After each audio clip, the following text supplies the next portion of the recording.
ቆዳ እንዳይጨማደድ ምሸት ላይ በባዝሊን ወይም ደግሞ በሌላ ቅባታማ ነገር የመቀባት ባህል አለን። አሁን ደግሞ እንደ አዲስ መጥቷል። በሶሻል ሚዲያ ቀጣይነት ያለው መቀባት ጥሩ እንደሆነ ይናገራሉ። ብዙ ሰዎች ቆዳቸውን ንጹህ ባዝሊን ተቀብተው ያድሩና ቆዳቸውን ያሳምራሉ ይላሉ። አንዳንዶቹ ደግሞ ካንሰር ያመጣልም ይላሉ። እኔ ሴራቪ ተቀብቼ ነው ማድር የሚሉም አሉ። አንዳንዶቹ ደግሞ አኳፌርን ይመርጣሉ። ቅባት ስለፊታችን ቅባት ማን ነው ጥሩ ማን ነው መጥፎ? ቡግር ያላቸው ሰዎችስ ባዝሊን መቀባት አለባቸው ወይስ የለባቸውም? ካንሰርስ ያመጣል ወይ የሚለው ይዤላችሁ መጥቻለሁ። እስከ መጨረሻው እንድትከታተሉ በክብር ጠይቃለሁ።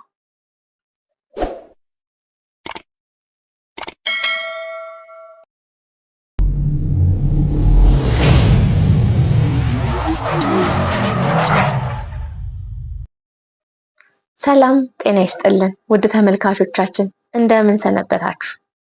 ስለ ምሸት ቆዳ መቀባት አስፈላጊ ነገር የሚለውን እናያለን። ባዝሊን የማያውቅ ሰው አለ ብዬ አላስብም። ለቆዳ ማለስለሻ ብቻ ሳይሆን ቆዳን ለመጠገንም ይጠቅማል። የቆዳ ስፔሻሊስቶች ለቆዳ የሚቀባ ቅባቶች ሊያዙላችሁ ይችላሉ። ለቁስልም ባዝሊን የሚጠቅም ነገር ነው። ባዝሊን ከጥቅም ከዋለ በኋላ ብዙ ዘመናትን አስቆጥሯል።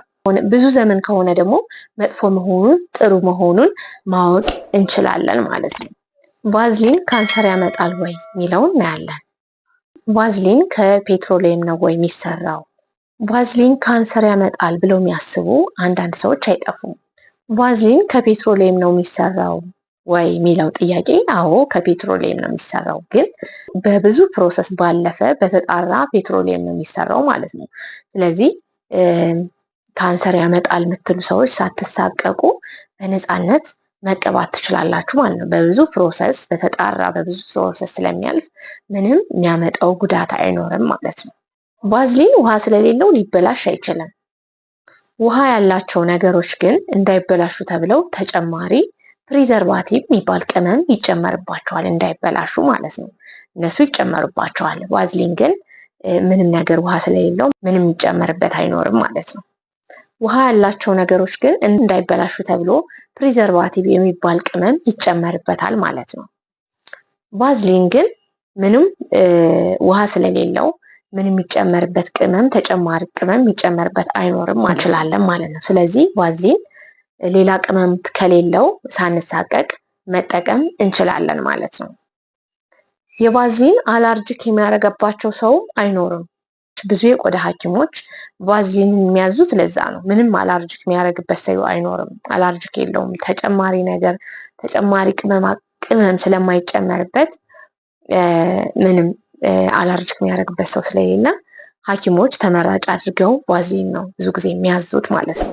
ዋና ጥቅሙ ቆዳን የሚያበላሹ ነገሮችን ፈጥኖ የመከላከል አቅም አለው። ቆዳችን ሲደርቅ ለብርድ ሰዓት ቆዳችንም እንዳይደርቅ ተቀብተን ማደር ለቆዳችን በጣም ወሳኝ ነገር ነው።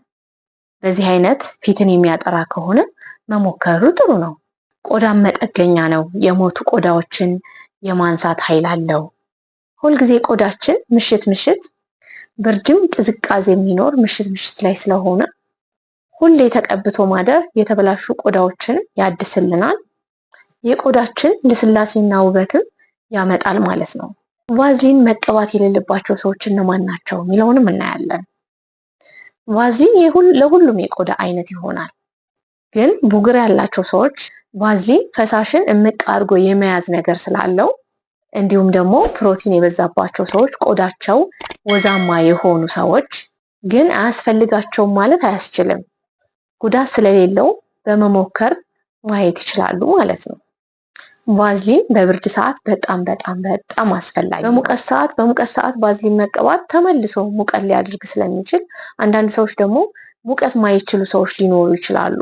ስለዚህ ለነሱ ሊስማማቸው አይችልም ማለት ነው። ስለዚህ በሙቀት ሰዓት ምንም ባዝሊን አስፈላጊም አይደለም። በብርድ ሰዓት ግን ወሳኝ ነገር ነው ማለት ነው።